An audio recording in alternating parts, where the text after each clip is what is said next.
Yo, it's effective immediately. I'm DJ Hed. What up, Hip Hop Nation? It's your favorite homegirl, Gina Views. Yes, we have a special guest in the building, man. A GOAT. One of the GOATs, for sure. A good friend of mine, a Emmy-nominated journalist. Is that clocking it? You clocking it right now? That's not clocking it. That's it, it's clocking. But this is like a different rendition of that. Oh, my God. It's I like, can't keep up with this shit. Anyway. Period, poo. Producer, host, journalist, all the things, greatness. Mimi Brown is here. Thank y'all so much for having me. Hed Gina, listen, I'm so honored to be here with y'all. I have been watching every episode. Y'all are killing it up here, so Thank it's you. my honor to be here today. I've been telling Gina and our producer Nay about you for a while. You know, you one of them ones. You were the first person to put me on network television here in Los Angeles, Fox 11. Like, I want you to get into. But I know we're here to talk about, you know, the all your recent works. But I want to go back a little bit and kind of give people a little background, because you really put on for LA in a real way for a decade-ish. So, you know what, Hed? Thank you for saying that, because, you know, I've always tried to center our voices in spaces that didn't necessarily look like us. And so when I do that, it's important that I have people in the community like you to call on, to be that voice. And so anytime that I needed you to speak to something, you were always there, and you gave the viewpoint of the people of LA to make sure that they were centered and they were heard. And so, you know, that's what I've been doing for 10 years. I was a producer at Fox 11, and then I became an on-air personality at Fox 11. And, you know, anytime there was a story that was about us that needed to be said, that needed to be told, I made sure to do so in a light that was reflective of who we truly are. And so it's important to have voices behind the scene that are rallying for us, and that that LA can really know that this came with love and with heart. And so I thank you for always, you know, just saying yes. I got you. Whatever you need. What's the topic? You get there, you wouldn't even know the topic. No. You should just be like, all right, let's do it. I'm just gonna tell the truth. Yeah. But thank you. I appreciate that. And also, like, as far as like you being an on-air person, you understand that there's not a lot of yous, which is why, you know, people told me I was crazy, because they're like, you finna go on the radio with a black girl? Absolutely. Yeah. You know what I'm saying? My producer's a black woman. Yeah. You know what I'm saying? So, like, I think me and my team, we try to make sure we do our due diligence, but you also are one of the people who do the same. So. Yeah. You know, when you told me about Gina, I looked at her, I looked her up. I said, Hed, yes, she's amazing. And so I told him a bunch of things I wanted him to say to you, which clearly I didn't tell her. He didn't tell you. But I just wanted you to know that you are killing it. You are doing an amazing job. I'm sorry, I can't take no more stuff today. I mean, no, like, seriously, like, Hed was like, you know, Gina. He had been saying this for years, like, not just at the start of the show. Like, I have heard your name. I hadn't seen the face, but I've heard your name so many times. And so when this came along, he was like, oh, I already know what I'm doing. I already know the person that I'm bringing along. And here you are. And literally, like, I see the clips, I see the show, and I am just in awe of you. You were doing an amazing job. Bro, how many times you gonna cry? That's why I'm saying I can't take no more today. I can't take no more love today. There's people watching right now who don't know your story, don't know your background. Can you just tell those viewers who you are, where you came from, where are you from? Yeah. Oh, here we go. So I'm originally from Alaska, from Anchorage, Alaska. I left Alaska because I wanted to, quote unquote, find myself, because no one else looked like me. So I went to HBCU. I went to Howard. And so after I left there, I came to LA. I mean, I've spent a lot of time here because I have family here. My dad's side of the family is from LA, so I grew up having my summers here. So I was very familiar with LA. But I knew that I wanted to tell stories. I've always wanted to tell stories, because growing up in Alaska, there's nothing else to do but watch the news or watch a documentary. And so those have always been my window into the rest of the world. And so I knew that's what I wanted to do. And so when I got to LA, Fox 11 was like my first news job out the gate. And I became I started as a production assistant, and then I became a field producer, then I became a regular producer. Like, I worked there so long that I have done every job in the building, you know? But I also think that's very important. If you're going to be a journalist, or if you're going to call yourself, you know, in any field, you need to know how to do everybody's job, especially nowadays. And so if you tell me that I need to fix the lighting, record this interview. I know how to do it, you know, produce this, because you have to know every position. And so for me, as a little girl, I always knew that I wanted to be a journalist. I wanted to be on air. I wanted to use my voice to tell stories and to center those who were underrepresented in some way. And so that's what I do. Man, obviously, like your lineage is much needed and it's appreciated. Like I said, you always use your platform to help others. Yeah. So to Altadena with love is, to me, I look at it like, some people have called it a podcast. I remember me and you talked about it. Mm-hmm. I wouldn't call it a documentary. I look at it more of like a ode or like a love letter to people who have been affected by the fires. If you have been off world like Kanye, then you would know that we had crazy fires, you know, here in LA. And Altadena is one area that kind of went under. I think that it wasn't until we started making noise about Altadena. Is that like, because everybody was like, yo, Malibu and the Palisades, and the Palisades fire and this and that. Yeah. But then it was like, yo, but Altadena's you fucked up. Yeah. You know what I'm saying? And so, like, I remember it being like a social movement because it reminded me of 2020 kind of, where it was like, wait, we got some shit going on. Yeah. Like, I get it, what's going on over here. Yeah. Like COVID, but it's something that went on in Minnesota that, you know, people need to kind of pay attention to. And so I look at it from that lens. Yeah. That's how I look at, you know, Altadena with love. But your boots on the ground approach to it, congrats on it, by the way, on the series and whatnot. But what was the main thing that made you like, I'm going to pull the trigger, I'm going to do this? Thank you for asking me that, because it's exactly kind of what you said. People were so focused on Malibu and Palisades, right? And they're going to be all right. Someone's going to come and get them what they need and fix it back up the way that it's supposed to be. But what about Altadena? And so when I went to Altadena, I literally was like, okay, I'm going to go. I'm a news anchor, so I'm going to go and I'm just going to talk to people. And then when I got there and I saw the devastation, I was like, oh, this is beyond anything that I had ever witnessed with my own eyes. And so then I started just talking to people, and I was taking their stories and just listening to what they had to say. And then I gathered so much information, and then I went home, and then I got a phone call. And when I got the phone call, it was an Altadena resident. He said, you spoke to my childhood best friend, and my father's home burned down too, and we want to share our story. And that's literally how it started. People just started calling me and telling me, and I was like, okay, this is something. And so what I wanted to do by myself was I took my camera. As I said, you got to know how to do every job, because I took my camera, I took my mics, and I literally I walked and I talked with people. I cried with people. I listened to their stories.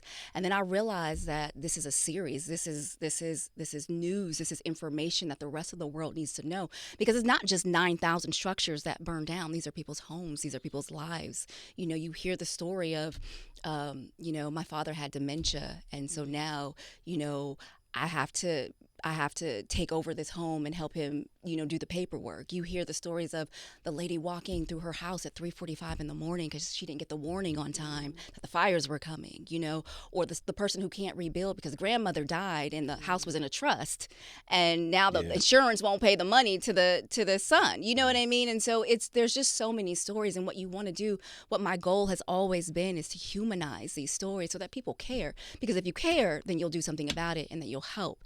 And when the news fades away and people go home, and 6 o'clock news, it changes every day, right? The headlines are crazy these days.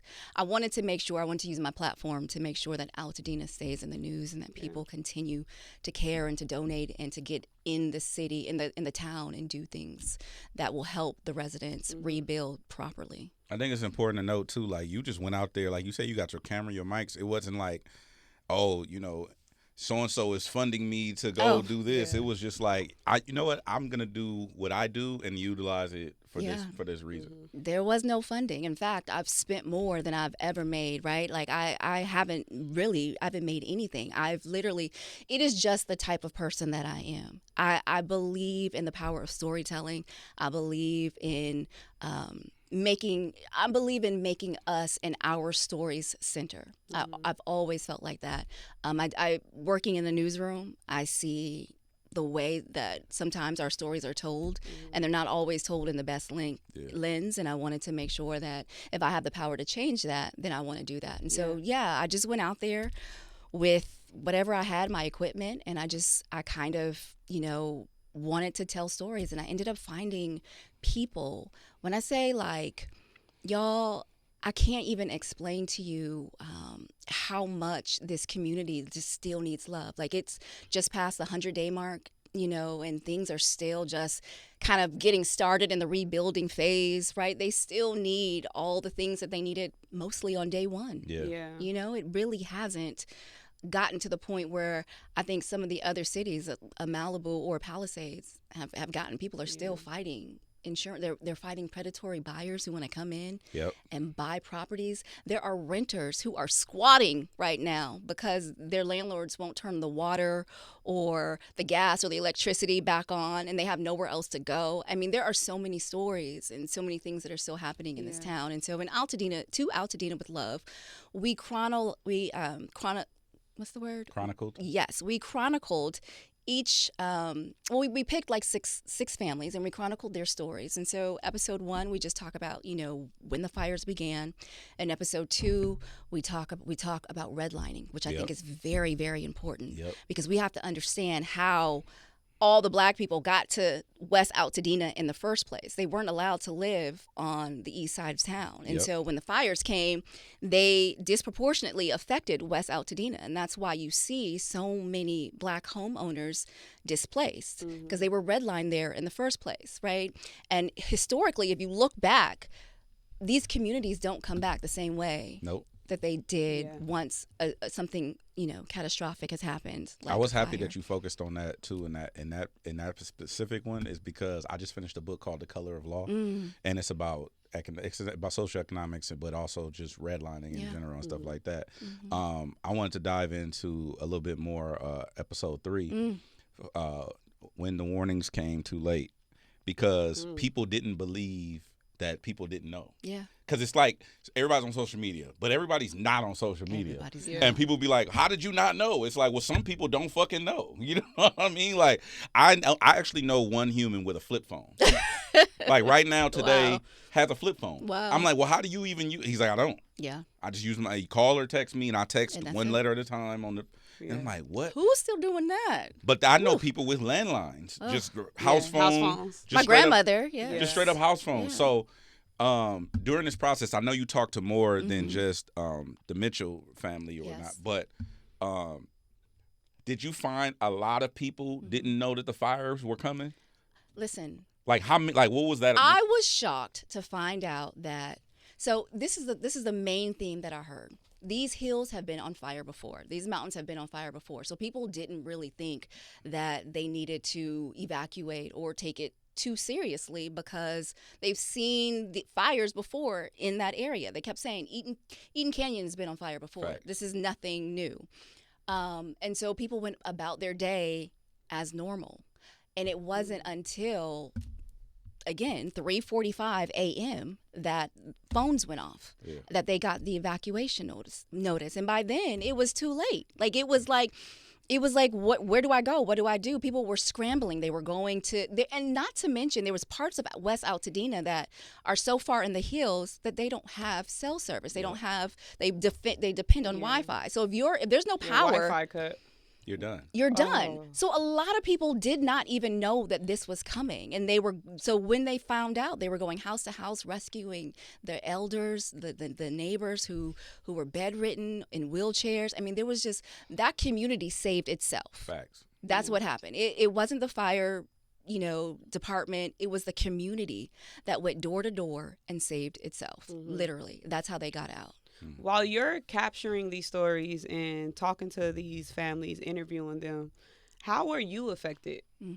Like, just because we have to balance being professional to get the story out and tell the story, but you're still human. Yeah. So we still have emotions and seeing things like we did the drive, the clothes and stuff, and that fucked me up. Yeah.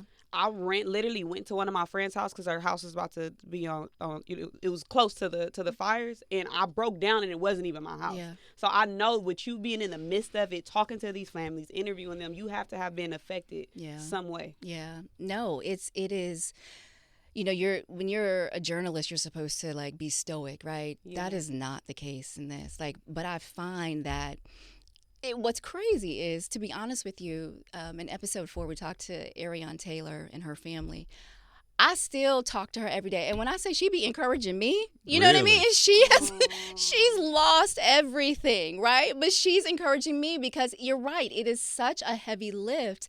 And I'm an empath. You take that on, and you just want to help. And so I find myself trying to like hold it together. And they are like, it's going to be okay, Mimi. You know what I mean? And I'm like, no, I'm here for you. So it is, this story touches so many people. I'm going to tell y'all this. I went to, we had a benefit concert in Pasadena maybe about a month ago, and I met this lady, and she told me that she lost her house. She lost everything.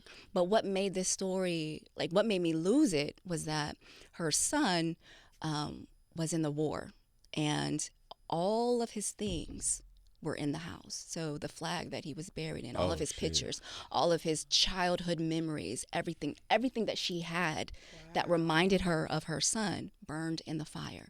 This lady now has PTSD. You cannot even mention fire to her without her literally having some sort of trauma. And those are the things that this has left behind. These are the stories that you deal with, and these are the things that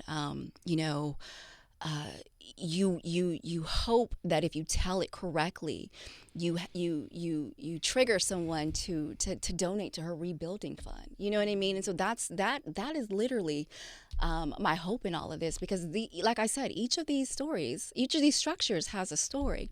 And so when you hear things like that, you're just like, what can you do? What can you know what I mean? Other than try and help her rebuild. But even with that, if I'm being honest, the rebuilding process is going to take a long time. And 65% of Altadena residents were elderly.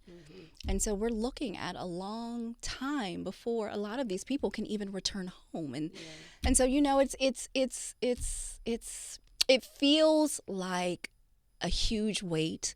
But when I tell you, this community is like resilient, and I wish I knew a better word to use than that, but when I say resilient, it's like they're still like, but you know what, God is going to make a way, and everything is going to be okay, and we have each other, and we're going to be rebuild, and when we do, we're still coming back to Altadena, right? They find the bright spot every single day in every story, and they always seem to bring it back to that, which helps me bring it back to that too, because if they can have that faith, I know I can have that faith.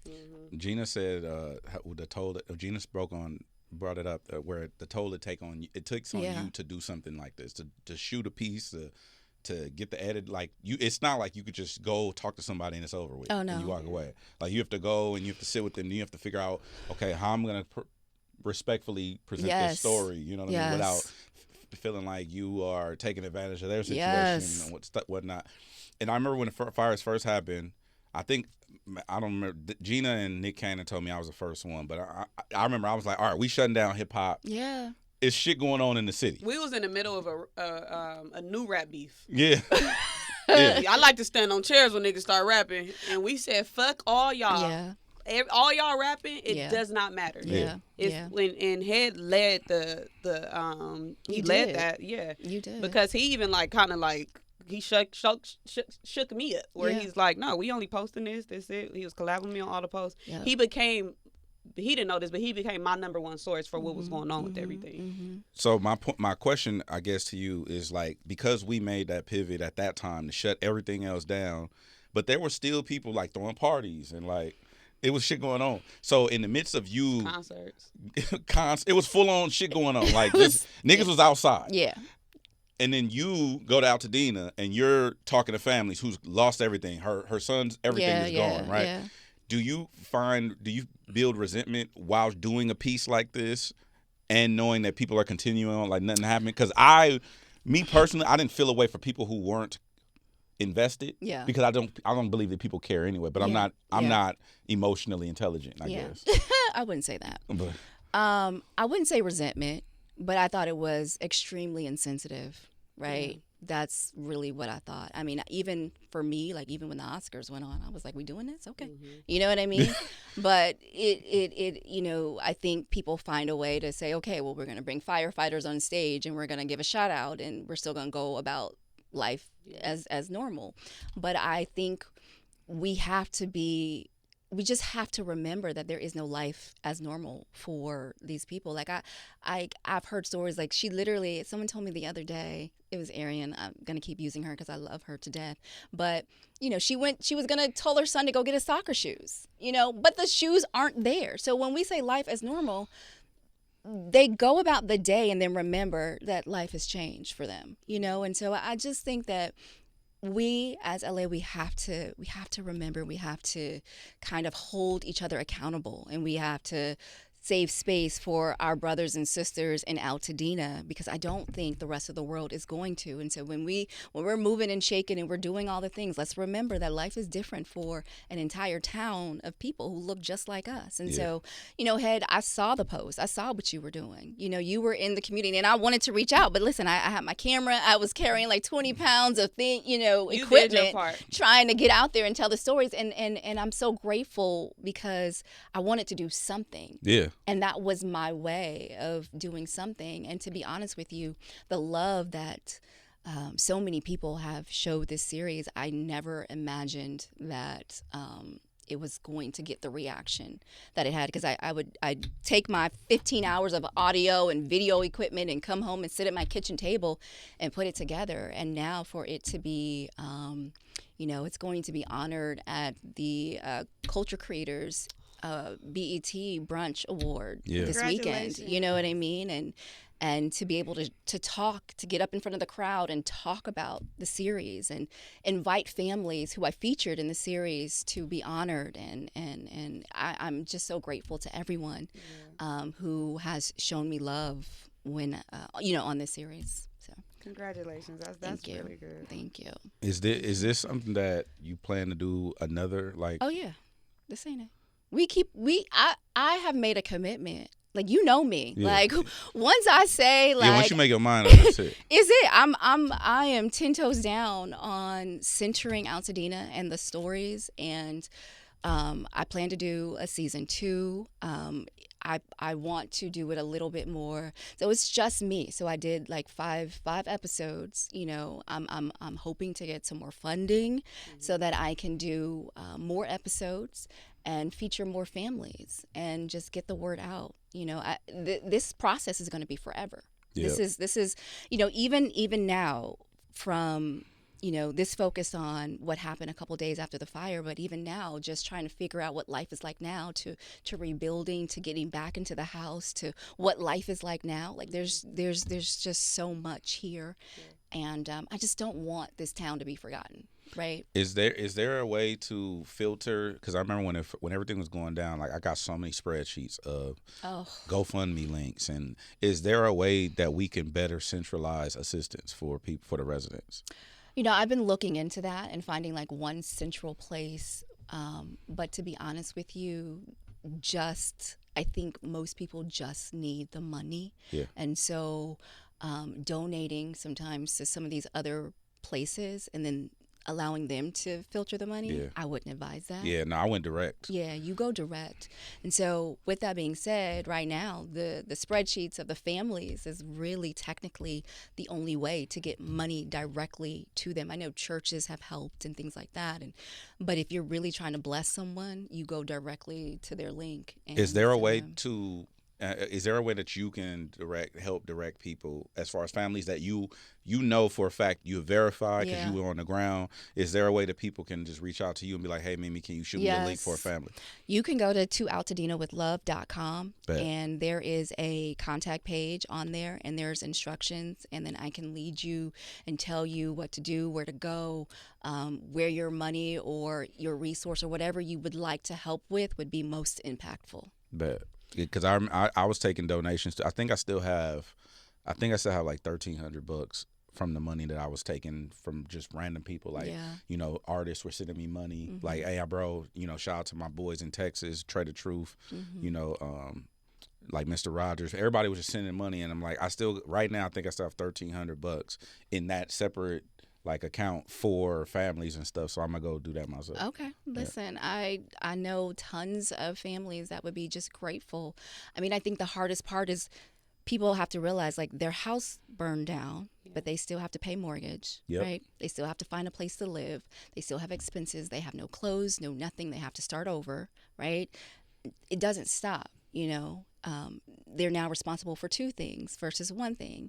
Or, you know, I spoke to a man who was 87 years old. He bought his house for $33,000 in the 60s. His house is worth $2.1 million. Wow. Insurance is not giving him $2.1 million now. Wow. Can you speak to that? Because that's one thing that I was confused about is what was going on with the insurances.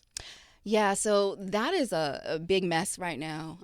You know, California within itself has, you know, they canceled some insurance plans. And so there was a lot of people who were underinsured, or some people who didn't have insurance at all because they bought their house and they paid it off. And so I think everyone's story is different, but the main story that I'm hearing right now is people are making claims and they're just getting nowhere. They're not getting the money, or they're getting less than what their property was worth. Or, like I said, there was another family whose grandmother bought the house in the 60s and passed it down, but the house was in a trust. So they want an ID from the grandmother who passed away to pay out the insurance claim. And so they're having to go back and forth on how do you prove that when all of the documents are ash or in the rubble. You know what I mean? Oh. So it's like that's crazy. It's there's so many different stories, and people are asking. And I went to a panel the other night at Victory Bible Church, and they had a panel for different families, and a lot of the families were saying the one thing that would be helpful, that if you're going to help us, we don't have the paperwork anymore. Like, we can't prove, you know, that this title was here or this deed came from here. Like, you know, there was another lady, which, God bless her, someone had claimed her property. So now she has to prove that she is the original homeowner because someone has come in, claimed her property, got her money, and so now she's still trying to prove. Or the biggest issue now, squatters. Yeah. Squatters. There's people whose homes didn't burn down, but people who are living in those homes, or people who have put their tent basically on plots of land, and there's nothing people can do about it. I mean, there's a lot going on. That's what I said. There's so many different stories to tell as time goes on. Yeah. You know, looters, squatters. There's a lot happening in Altadena right now. So I'm on the website right now. Make sure you go to that website, toaltadenawithlove.com. You can get more information on there. You can actually, all the links are here for the entire series. Also, it's audio, obviously. You also have videos too that I know you want to like make sure that people see and feel and whatnot. Yes, which Hed, you told me about too, yes. By the way. Yes. So there is a YouTube page that I am currently working on. It's up, but it's so what I had to do was, like you said, I have to go through, because it is not something that you throw together. No. This is something that you literally you piecemeal and you put together. And so what I'm working on right now is a short documentary, which is what I'm going to show at the Culture Creators Brunch this BET weekend. And so as time goes on, that short will get a little bit longer and have different episodes and things like that. So you can also go to our Instagram page, which is at To Altadena with Love too, and we because it is audio, but if you do want to see what some of the people look like and some of the families, we have some of the information there. And so, you know, just follow me too at Mimi Brown TV, and I'm always just sharing different stories and telling you how you can help and some of the ways in which you can donate if you want to families and continue to help, Altadena survive. Yeah, no, thank you. You're amazing. Thank you for doing the work. y'all. A lot of people just sitting around and use their thumbs to complain, talk shit. Yeah. But like I always, like, even during the fires, I'm like, yeah, you could talk shit, but what are you Yeah. doing? What are you doing? You know what I'm saying? And so shout out to the doers. You one of the Oh, doers. thank you, Hed. I appreciate that. But thank you finally for coming through our show Thank you for having me. and blessing us. And I know Gina and I know Gina is very pleased with you. I love black women, professional black women. Yeah. That's I what he love said. professional, successful black women. It makes me so emotional. That's what he said. And shout out to Nay doing her thing too. Yes. Okay. Some bunch of black women up here doing their thing, and that makes me so happy because, like I keep saying, in this industry, there's got to be more of us Y'all don't get owning no this support. space. Yes. So And Hed, for you seeing that vision and knowing you win with black women. oh, I know. I went 2 years with no job and black women kept me alive. So Yeah. shout out to you. Thank you for coming through. Go to AltadenaWithLove.com to get all the information. You can listen to the whole series there. The YouTube page is on the way, and follow at Mimi Brown TV for more. And thank you for coming through. Thank y'all. Thank you for having me. It's effective immediately.